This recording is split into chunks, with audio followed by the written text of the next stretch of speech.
ময়না আর রোদ্রুরের ঠিকানা রাজারামকে ফোন করে বলে দিল গুঞ্জা। হ্যাঁ বন্ধুরা, এমনটাই দেখা যাবে। তাই সম্পূর্ণ জানতে ভিডিওটিতে লাইক দিয়ে চ্যানেলটি সাবস্ক্রাইব করে দেখতে থাকুন। গল্পের শুরুতেই দেখা যাবে ময়না রুদ্রকে বলতে থাকে, ডাক্তারবাবু আসলে একটা কথা কমু। তখন রুদ্র বলতে থাকে, বলো। তখন ময়না বলতে থাকে, আজকে না আমি একবার বাড়িতে ফোন করেছিলাম। তখন রুদ্র বলে, বাড়িতে? কাকে ফোন করেছিলে ময়না?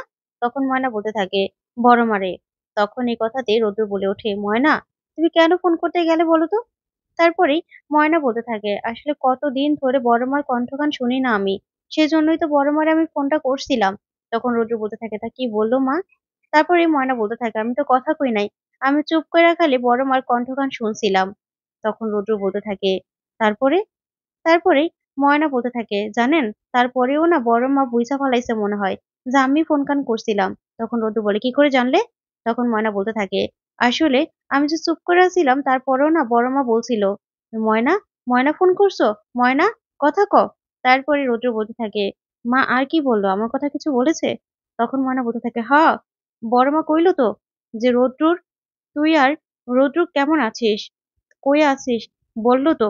তখনই রৌদ্রুর এই কথা শুনেই বড় মার কথা মনে পড়ে যায় রৌদ্রের। তারপর খুব কষ্ট পেতে থাকে। ওইদিকে ময়না বলতে থাকে, আচ্ছা ডাক্তারবাবু, আমার না খুব মন খারাপ করতেছে সবার লেগা। আমরা চলেন না বাড়ি ফিরা যাই। এতদিন না হয় আমরা রাজারাম মইরা গেছে বইলা যাইতে পারি নাই, ভয় পাইছি। আমি তো ভয় পাই নাই, আমি তো যাইতে চাইছিলাম, শুধুমাত্র আপনি যাইতে দেন নাই। এখন তো আর রাজারাম মরে নাই, তাহলে আমাদের আর কি হইব? কিছুই হইব না। চলেন না আমরা চলে যাই।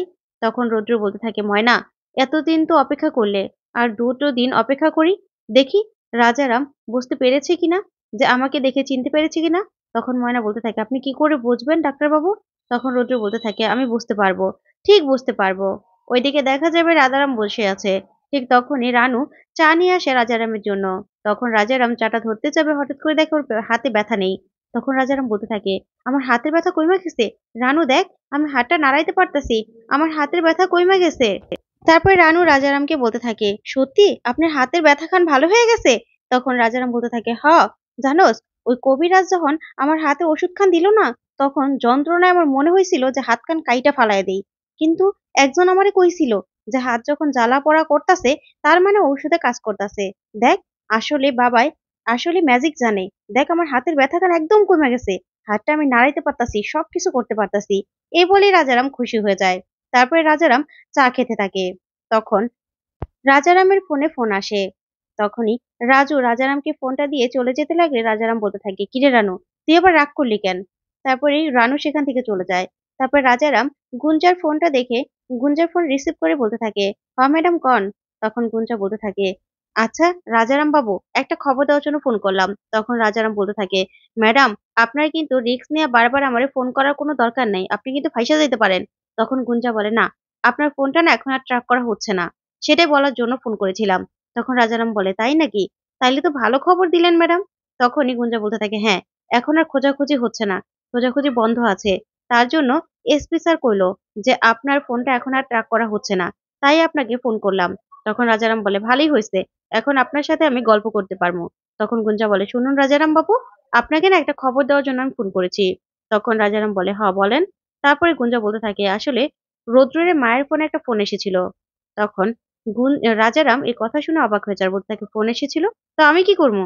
তখন গুঞ্জা বলতে থাকে, না, আসলে কেউ ওই পাশ থেকে কোনো কথা বলেনি, তারপরে রৌদ্রের মা মনে করছে যে সেটা ময়নাই ছিল। বুঝতে পেরেছেন? সেটা ময়নাই ছিল। তখনই রাজারাম বলতে থাকে, সেটা উনি কি করে বুঝলো? তখন গুঞ্জা বলতে থাকে, সেটা তো আমি জানি না, কি করে বুঝলো? কিন্তু ওনার মনে হচ্ছে যে ওটা ময়নাই ছিল। তখন রাজারাম বলতে থাকে, আচ্ছা সে নাম্বারে আর ফোন করা হয়নি? তখন গুঞ্জা বলতে থাকে, হ্যাঁ, ফোন করেছিল তো। সেটা নাকি একটা টেলিফোন বুথ ছিল কোনো দোকানের। আর সেখান থেকে নাকি একটা মেয়ে ফোন করেছিল। সেরকমটা শুনলাম। তখন রাজারাম বলতে থাকে, তাই নাকি? আচ্ছা ওই নাম্বারটা আমাকে নিয়ে দিতে পারবেন? তখনই গুঞ্জা বলতে থাকে, হ্যাঁ আচ্ছা, আমি আপনাকে নাম্বারটা নিয়ে দিয়ে দেব। কিন্তু রাজারাম বাবু, আপনাকে আপনার সাথে কি ডিল হয়েছিল মনে আছে তো? ওদের যদি ধরতে পারেন, তাহলে ময়নার সাথে আপনি কি করবেন জানি না। কিন্তু রুদ্রকে আমার হাতে তুলে দেবেন। রুদ্র আমার। তখনই রাজারাম বলতে থাকে, হ্যাঁ, হ্যাঁ, ম্যাডাম, আমার মনে থাকবে না? মনে আছে, মনে আছে। এই বলে গুঞ্জা ফোনটা রেখে দিলেই রাজারাম মনে মনে বলতে থাকে, যদি ফোনটা ময়না করে থাকে তাহলে তো ভালোই হবে। যাক, এতদিনে ময়নার খোঁজটা পাওয়া যাবে। ওইদিকে দেখা যাবে রাত করেই হঠাৎ করে জমিদার বাড়িতে কেউ দরজা নক করতে থাকে আর বলতে থাকে, দরজা খুলেন, দরজা খুলেন। তখনই পিসি বলতে থাকে, না না, এত রাইতে কারা এলো? তারপরে রৌদ্র বলতে থাকে, আচ্ছা আমি দেখছি। এই বলে দরজা খুললে দেখা যাবে একটা অসুস্থ রোগীকে প্রমোদ ওরা নিয়ে এসেছে। তখনই বলতে থাকে, ও বটতলা দিয়ে আসছিল, তারপরে ওরে ভূতে ধরছে। ভূতের কথা শুনে ময়না ভয় পেয়ে যায় আর ময়না লুকিয়ে পড়ে। তখন রৌদ্র বলে, না, ভূত বলে কিছু হয় না, চামচটা নিয়ে এসেছো। এই বলে ময়নাকে বললে ময়না ভয়ে ভয়ে গিয়ে চামচটা নিয়ে আসে। তারপর রৌদ্রের কাছে আসে না, এসে বলতে থাকে, আপনি লয়ে যান, শুনলেন না ভূতের কথা বললো? না না, আমি সামনে যাবো না। তখন রৌদ্র বলতে থাকে, দেখো ভূত বলে কিছু হয় না। তারপর পিসিমা বলতে থাকে, না না বৈষ্ণব বাবা, আপনি ভুল করতেছেন, এটা ভূতই হইব, কারণ ওই বটগাছ তলা দিয়া যারাই যেত তাকেই ভূতে ধরতো। তখন এই কথাতে জমিদার বলতে থাকে, ভূতের উপদ্রব তো কবে থেকেই কমে গেছিল, তাইলে এখন আবার ভূত আইলো কোত্থেকা? তারপরে রৌদ্র চামচটা নিয়ে লোকটার মুখে চেপে ধরে আর দাঁতগুলো ছাড়ানোর চেষ্টা করে। এদিকে লোকটা বারবার করে হাত পা কেমন যেন করতে থাকে। তখন রৌদ্র বলতে থাকে, একটা জুতো হবে, চামড়া জুতো নিয়ে আসেন, এটা মনে হচ্ছে মিকি ব্রাম। তখনই একটা জুতা এনে দিলে জুতাটাও নাকের সামনে ধরতে থাকে রৌদ্রর, কিন্তু কিছুতেই কোনোভাবে কমছে না। তখন রৌদ্র মনে মনে বলতে থাকে, আশ্চর্য তো, মিকি হলে তো এতক্ষণে কমে যাওয়ার কথা ছিল, কিন্তু এরকম করছে কেন?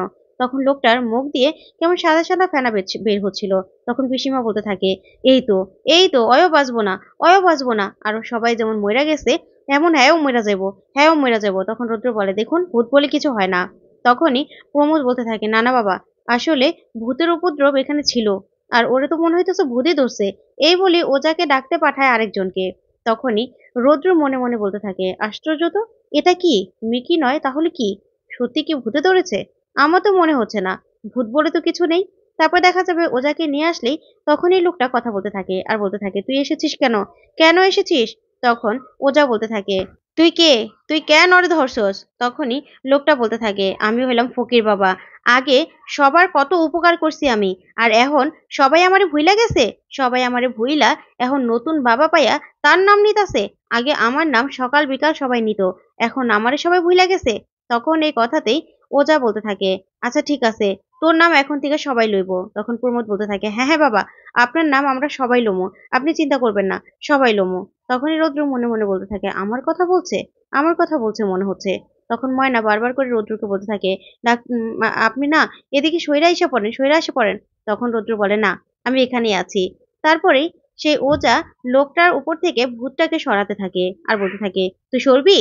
তারপরেই সেই ভূতে ধরা লোকটা বলতে থাকে, হ, আমি ছাইরা দিতাছি, তবে ওই বট গাছের তলা দিয়ে আর কেউ যাবি না, তাইলেই কিন্তু আমি কাউরে ছাড়বো না, কাউরে ছাড়বো না। এই বলেই লোকটার উপর থেকে ভূতটা চলে গেলে লোকটা সাথে সাথে অজ্ঞান হয়ে যায়। তখন ওজা বলতে থাকে, এই তো চলে গেছে। তারপরে জল ছিটালেই লোকটা আবার উঠে পড়ে আর উঠে বলতে থাকে, আমার কি হয়েছিল? তখন ওজা বলতে থাকে, না না, কিছু হয়নি, আসলে ওই বট গাছের তলা দিয়ে আর কখনো যাবে না, মনে থাকবে। তখন এই বলেই রৌদ্রের সামনে দিয়ে ওজা লোকটাকে নিয়ে চলে যেতে লাগলেই রৌদ্রর মনে মনে বলতে থাকে, এটা কি হচ্ছে, কি হলো এটা? তারপরে রৌদ্র বলে ওঠে, আচ্ছা আপনারা কি ভূতযোগীতে বিশ্বাস করেন? তখন এই কথাতে ওজা বলতে থাকে, তোমার কি মনে হচ্ছে, আপনার কি মনে হইতাছে বাবা, যেগুলো সব ভূতযোগী ছিল? তখন রৌদ্র বলে, হ্যাঁ, তা নয় তো আর কি। তখন এই কথা শুনে সবাই অবাক হয়ে যায়। তো বন্ধুরা, আজকের আপডেটটি কেমন লাগলো কমেন্ট করে জানাও। ধন্যবাদ।